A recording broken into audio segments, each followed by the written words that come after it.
Alieni, è iniziata l'inseminazione finale.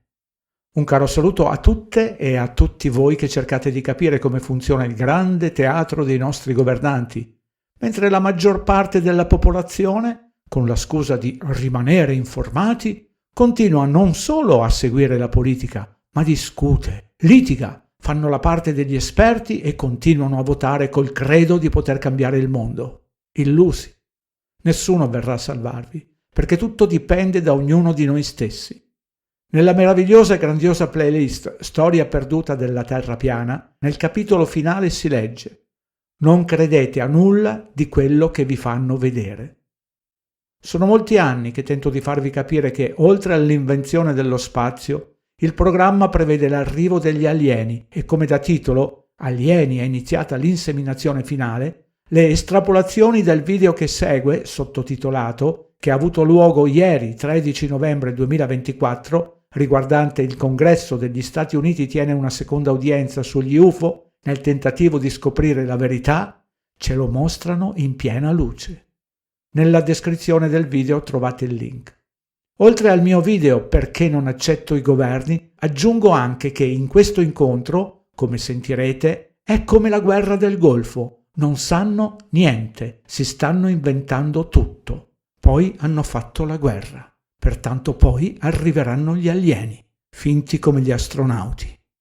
Inoltre fate attenzione che stanno lavorando su un copione. Si vede benissimo che le domande non sono spontanee, specialmente quando la signora Boebert parla dei complotti, presunti secondo la narrativa, perché hanno il dovere di palesarli, come quando parla della Terra piana.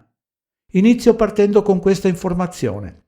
Quando si racconta una bugia, si tende a strofinarsi il naso. Questo avviene perché l'adrenalina apre i capillari causando prurito. Osservate il signor Garcia.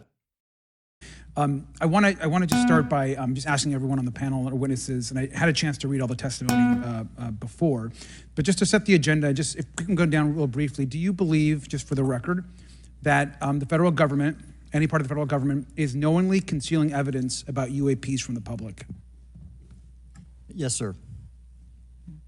100%. Yes. Yes. Thank you. I also want to just go down the line.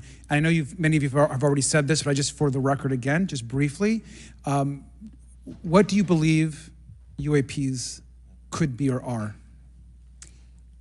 Strong evidence that they are non-human, higher intelligence.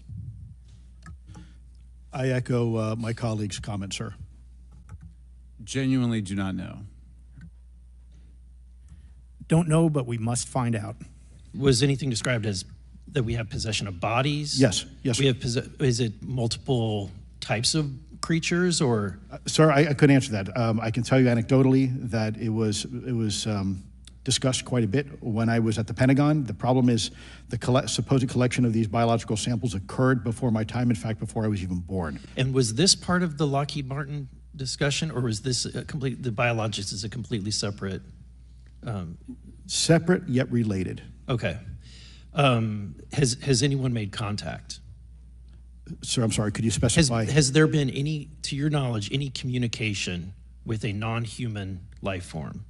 So the term communication is a bit of a trick word because there's verbal communication like we're having now. The problem is you also have nonverbal communication. And so I would say definitively yes, but from a nonverbal meaning. The United States government or in our contractors, are they pulling technology from this? Are they're reverse engineering this?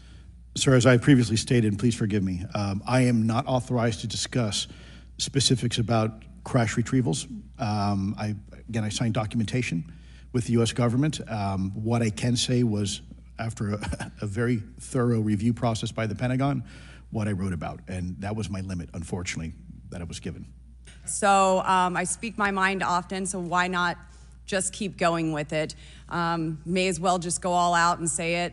The earth is flat, birds are government drones, and we've never set foot on the moon, and Joe Biden received 81 million votes in the 2020 election.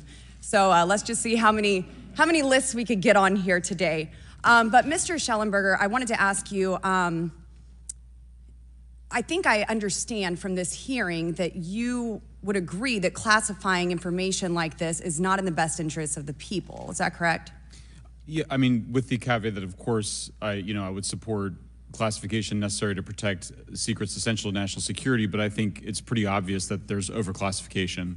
Overclassification, yes. And so in most instances, if they can't tell us what, do you think at some point they'll at least tell us why?